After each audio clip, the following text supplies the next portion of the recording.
Nagbabala si Pangulong Ferdinand Marcos Jr. sa mga sangkot sa anomalya sa flood control project sa Bulacan.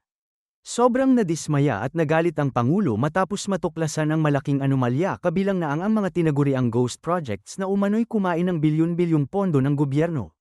Kung nakinig lang sana si Pangulong Marcos Jr., sa Vice President niya na si VP Sara ay naiwasan ang mga ganitong bagay. Noong 2024, sinabi ni Vice Presidente Sara Duterte sa harap ng Kongreso na ang mga partikular na mambabatas ay may kontrol sa pambansang budget at itinuro ang mga di umano'y pagpasok ng pondo. Ang kanyang mga pahayag, gayunpaman, ay umani ng batikos mula sa ilang bahagi. Nabanggit din niya na nilabanan niya ang mga panukala mula sa mga mambabatas na naghahanap ng hiwalay na alokasyon para sa pagtatayo ng silid-aralan. Pero ang tanong nga po natin dito, bakit ilang taon na po naglalaan ng malaking pera, ba't yung po mga kababayan natin sa Bulacan, taon-taon na lang po, putik ang umaagos sa kanilang mga bahay? Na mismo pong si Governor nga ay nagtataka daw na wala siyang kaalam-alam sa mga proyektong ito, tatlong term na siya. Hindi po ba? Ang punto po dito sa mga taga Bulacan, kayo na ho mismo magtanong. Kayo na ho mismo ang magsabi. Kayo na ho mismo ang sumuri din dito po sa bawat alokasyon ng budget para mabawasan daw ang baha ninyo sa Bulacan, baby girl. Nakakastorbo ko sa'yo, Cha. Hindi, tinitignan ko pa rin kasi kung ano-ano pang mga proyekto dito sa Bulacan ang pinaglaanan. Kasi ako mismo po taga Bulacan. At pag weekend na iikot-ikot ako, nitong nakaraang weekend naikot ko ang Bustos, kung saan malapit po ang Bustos Dam. Alam niyo po ba, dun sa Bustos, shout out po sa mga taga Bustos, dapat nga binidyohan ko, sinend ko sa inyo isang buong stretch ng street na kay haba-haba, ginagawa, parang buong Bustos, may ginagawa sa kalsada. Want 8 times faster data? We don't have that. But for 8 times faster knockdown power, use Mortein. So iniisip ko, paano kaya ang mga tao dito kung gaano katagal gagawin ito? Paano pamumuhay nila doon? Kung ganun katagal. Isang buong stretch ginagawa yung kalsada doon. Sabi ko, para saan kaya ito? Hindi, wala namang problema kung talagang pero syempre may mga nakapaskil. May mga nakapaskil doon na DPWH project nga. Pero again, yung tanong mo nga kanina, ang laki-laki ng pondo, sinasabi mo from 2022 to 2024, umabot na po sa 41 or more than 41 billion pesos ang pondo for Bulacan alone para sa flood control pa lang. Pero bakit paulit-ulit pa ring binabaha? Sigurado kung may sagot po dyan ang ating mga lingkod bayan. Baka masisi na naman po sa basura at sa mga taong nagtatapon sa mga kung saan-saan lang. Alas 8:58 pong ating oras. Di pa ho tayo tapos dito po sa usapin na ito kasi nga po may mga ilang pa hong informasyon na ating pong hinimay dito. But again, atin na pong inuulit mga kapatid, hindi po sa kine-question natin ang gustong mangyari na ayusin ang problema ng baha sa Bulacan o maging sa Metro Manila. Ang atin po lamang ditong kine-question nga ay yung resulta ng pagpopondo.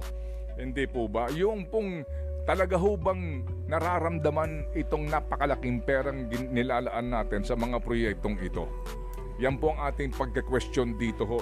Ngayon, mga kapatid, meron pong nangyayari na ng mga investigasyon. Mamaya daw po in the Senate at yan po iginagalang nga natin at dapat lang pong gawin. Pero tandaan natin lahat, ang lahat ng ito ay in aid of legislation. Opo, at the end of the day, hindi sila magpapakulong ng mga tao.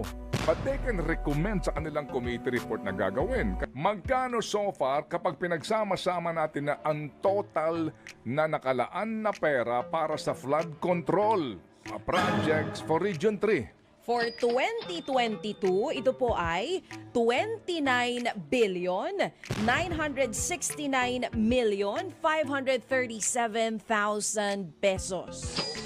Okay, yan po ay isang taon po lamang ito, 2022. Kumbaga, kalahati ng panahon ni Pangulong Duterte, kalahati ng panahon ni Pangulong Marcos. Round off na natin 30 billion. Sige, ngayon, Region 5, ano mga lalawigan to, girl? Sa Region 5, nandyan po ang Albay, Camarines Norte, Camarines Sur, Catanduanes, Masbate, maging Sorsogon.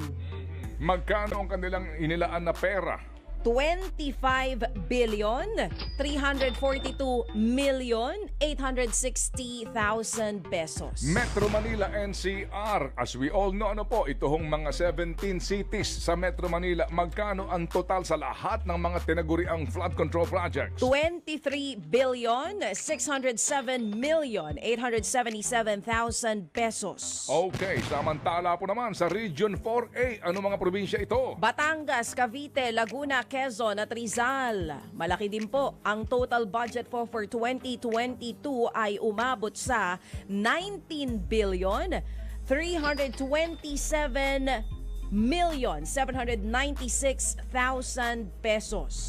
Alright, samantala po naman mga kapatid, ano po?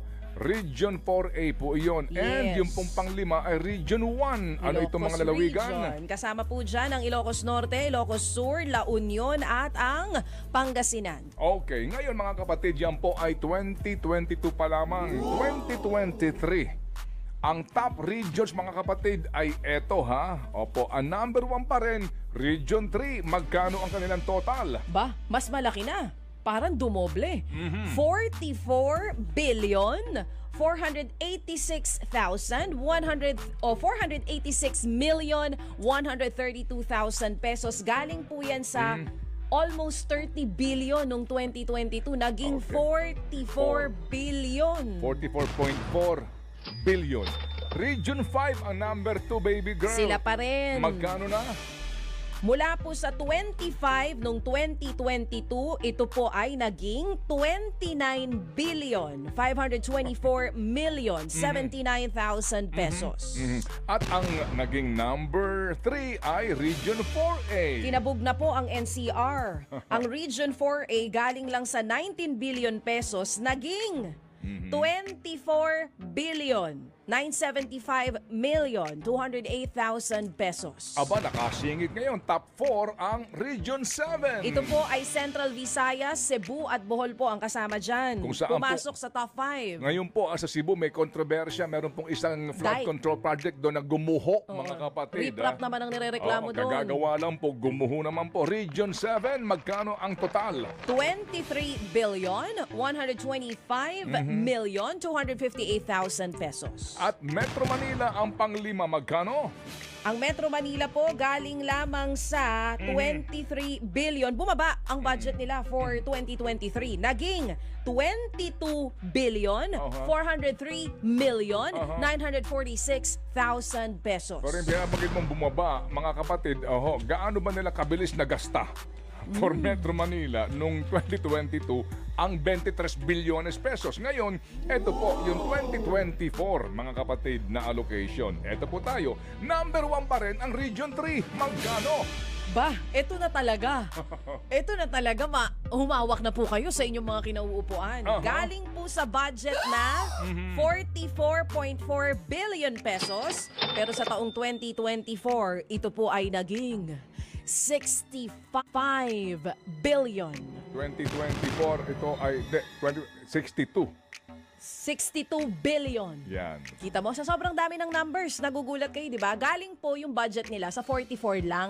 44 billion. Pero for 2024, ang naging budget po ng Region 3 ay 62 billion. 62 billion 520 Yan. million Okay. 130,000 pesos. Hang laki!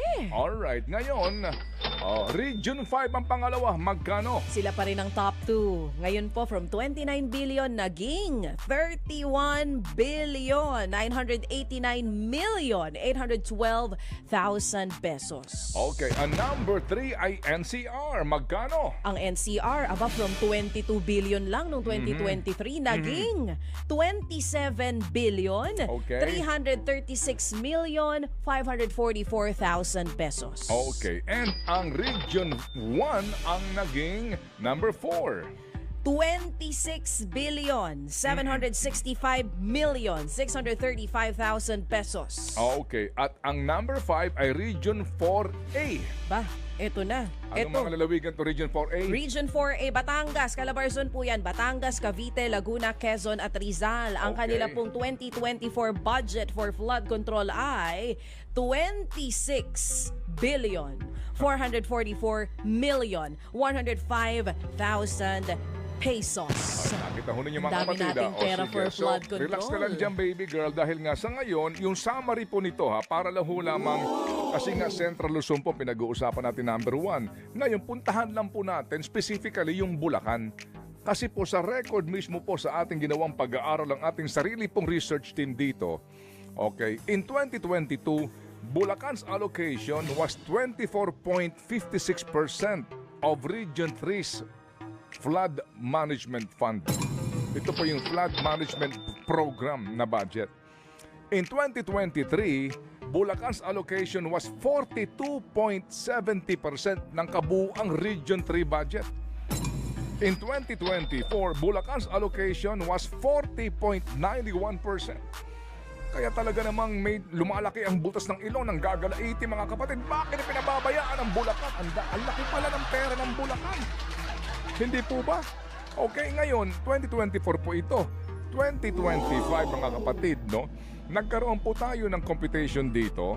Basically po, for Bulacan alone, na allocation, pinagsama-sama na po natin dito yung 2022, 23, 24, and 25. I-breakdown po natin ito. Kasama na ho dito yung vetoed items. Meaning, ang presidente po, di ba, naghanap siya ng kaparaanan para pababain po yung public works. Okay? Nasa ganun po umangat-angat yung education. Kasi nga po may question constitutional. So, ito ho, isa-isahin natin. For Bulacan alone, mga kapatid. Alright? Bulacan alone. Okay. 2022, 3.7 billion.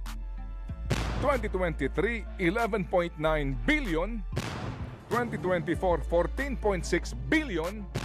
And 2025, kasama po yung hindi nakasama yung vetoed items, it's 41 billion 358 million 694,000 pesos. FM.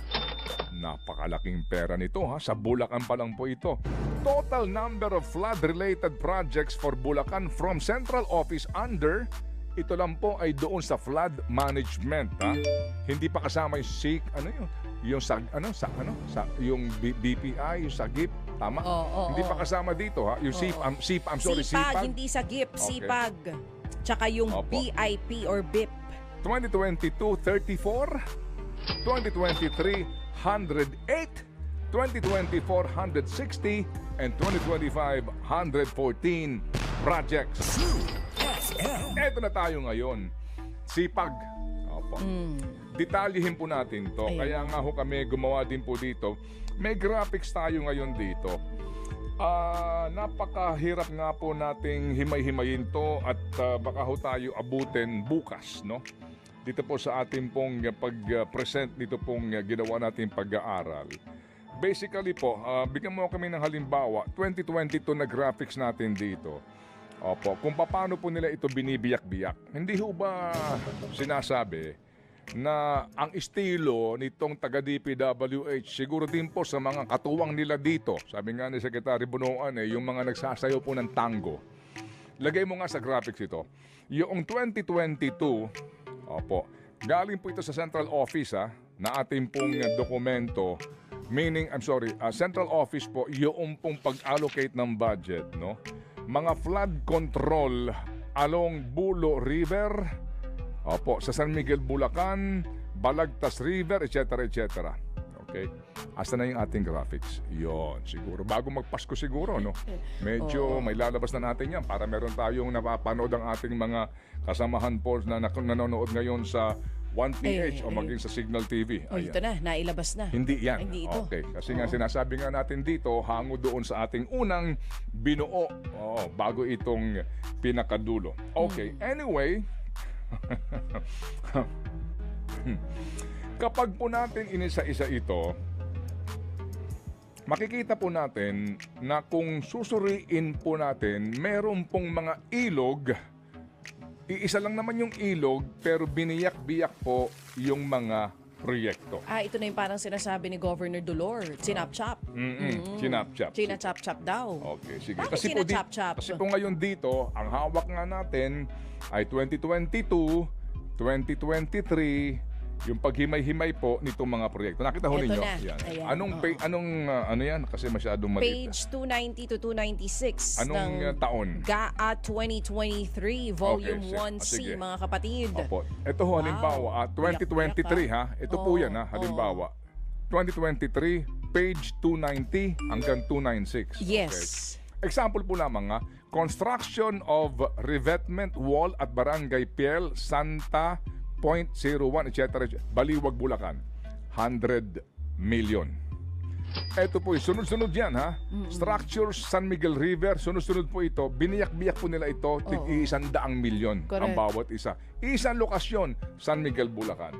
Halimbawa lang po ito ng provision ng ating Yes. pong pambansang budget. Merong po, San Miguel River, merong Bulo Sige. River na Sige. nakabiyak din po ng tagwa 100 million. ngayon, para po sa mas madali natin maunawaan, hinimay na po natin to per river. Bilang halimbawa lang ha, per river. Okay. Eto po, puntahan natin 2023. Construction, maintenance of flood mitigation structures and drainage system po ang pinanggagalingan ng budget niya. San Miguel River po ito. Okay? 2023. San Miguel River lang po ito, ha? Okay. Iisa lang pong ilog, pero biniyak-biyak nila sa 100 million, 100 million, 100 million, 100 million, 55 million, 95, 90, 90, 730 million. San Miguel River alone for 2023. 2024, meron pa rin po sila ulit. The same po naman mga kapatid na San Miguel River pa din. rin. Oo. Okay, ngayon 500 million naman po ito. Ang biyak-biyak. Opo, ang kanila pong pinaghati-hatian na mga proyekto. San Miguel River po ito. Pero meron po naman ding isa pang Bulo River, San Miguel pa rin. Oo, sa San Miguel, Bulacan. Kung pupuntahan mo naman ito, mga kapatid, biniyak-biyak din nila. Meron pong 2023, 600 million, tig-100 milyon ang bawat isa. Pero isa lang po itong river, ha? One river. Meron pa din po sila, 450 million. Opo, the same din po ito, mga kapatid, Bulo River din. Nilalag upstream, downstream, pero isa lang pong ilog ito. Pakamahal naman ang river na ito. At meron pang isa, mga kapatid, ha? Opo. Sa 2025 budget din po, meron pa rin po dito nakalagay, tig 50 million naman. So gusto natin makita rin po nitong mga COA auditors natin, ano ba itong meron dyan sa Bulo River na yan? Na kung kikwentahin po natin, ang total nito from 2022 hanggang 2025 ay 1.3 billion pesos na. For that river alone. Oo. Opo. Ngayon, kung pupuntahan din po natin itong Hagonoy, Bulacan, ito ng ating inaabangan. Okay. Hagonoy, Bulacan. Asa na Ito ba sa mga kayo? taga-Hagonoy na hanggang ngayon baka binabaha pa rin po. Ito pupuntahan po natin ang inyong lugar. Pinahiwalay ko na itong Hagonoy. Sabi nga ng mga kapatid natin dito, ba nakakahilo? Ito, si Daming Hagonoy. pages. Okay. Ito na po. Hagonoy, Bulacan. Magkano naman dyan? Okay, sa taga-Hagonoy. Chinap-chap din ba dyan? 2023 budget, ha? Hindi ko alam kung nag-graphics sila ito. Hagonoy, Bulacan. Construction, maintenance of flood mitigation structures Hagonoy and River. drainage systems in Hagonoy, Bulacan. Okay? Hagonoy River. Hagonoy River. And its tributaries. Okay, Barangay Santa Elena. Meron pong Barangay Sagrada Familia. Dito yata taga sila, Ma'am Aida, Sagrada Familia. Yes, tama. May Barangay Okay. San Roque. Okay. Alam niyo, biniyak-biyak na naman nila ito into 75 million, 60 million, 70, 70, 70, 75, 500 million pesos. For Hagonoy alone. 2023, 2024, asa na yung Hagonoy dito? 2024, Ito Hagonoy, na, nakita ko na. Bulacan. Page 306 to 316, Okay, mga ito. kapatid. Ito na ha, Hagonoy, 2024, 925 million pesos. Opo. Ito ho ito. Ang Gat River naman to. Flood, Mercado Hagonoy, meron pong Tampok Hagonoy, Abulalas Hagonoy. Santo Rosario. Opo. Hagonoy. Yes. So, 925. So, 2 taon, ilang billion na iyon? ang nilagay sa Hagonoy, ba? Almost 1.5 billion pesos. Sa Hagonoy, Bulacan lang ito. Aba, may pumping station pala kayo dyan? 2 taon, mga kapatid. At maliban dyan, ito nga po, meron pa rin dito, ha? Yung barangay, ito ho naman din, yung San Miguel. River pa din. Nako, kung iisa-isahin po natin to, sasakit ang batok mo eh. Kaya sa mga taga Bulacan, kapag ho natin sinuri yung budget, inisa-isa natin dito, San Miguel, ang dami. Meron pong San Ildefonso, San Rafael, meron pong San Jose, may Pandi, Plaridel, Baliwag, Kalumpit, pati nga Bukawi eh. Kaya magtataka ka din kung bakit, pati may Kawayan, meron din. Ito sinasabi na nagbababaha din sa may NLEX, opo. May pondo rin for May that. pera din po pa naman pala eh. May pera, parang, nung huling dinig ko, parang NLEX nang gumagastos doon. Hindi nga kasi nga, isa-isahin natin ha. Ito pong, kung meron ho kayo pakakataon, puntahan niyo po yung website na binabanggit po ng ating presidente, girl. Kasi doon naman, in fairness, pwede mong masilip pati po yung mga nagdaang budget ng DPWH. Alright? Pag inisa-isa po natin to San Ildefonso, Bulacan, may Kawayan, Bulacan, ito, Santa Maria River, Barangay Ubihan, may Kawayan, Bulacan, Phase 2, 100 million. Barangay Ubihan, Phase 1, 100 million. Sa loob po lamang ito ng 2024 GAA. May Kawayan, Bulacan, 300 milyon kaagad rito eh. San Ildefonso, Bulacan, Balagtas, Bulacan. Malolo City, Bulacan, 100 million din. Kalumpit, Bulacan, 100. Diyos ko po, by the hundreds of millions of pesos po ito na nakalaan para po sa Bulacan, sa bawat bayan. Pag kinumpit mo ito mga kapatid, umaabot na ng bilyon para sa isang bayan lang. Hindi ho natin sinasabi na wag niyong gastusan. Hindi natin sinasabi na mali ito. Hindi po ba? Talaga naman kailangan ng Bulacan ng mga proyekto para ho masugpo, mabawasan man lamang po itong pagbabaha.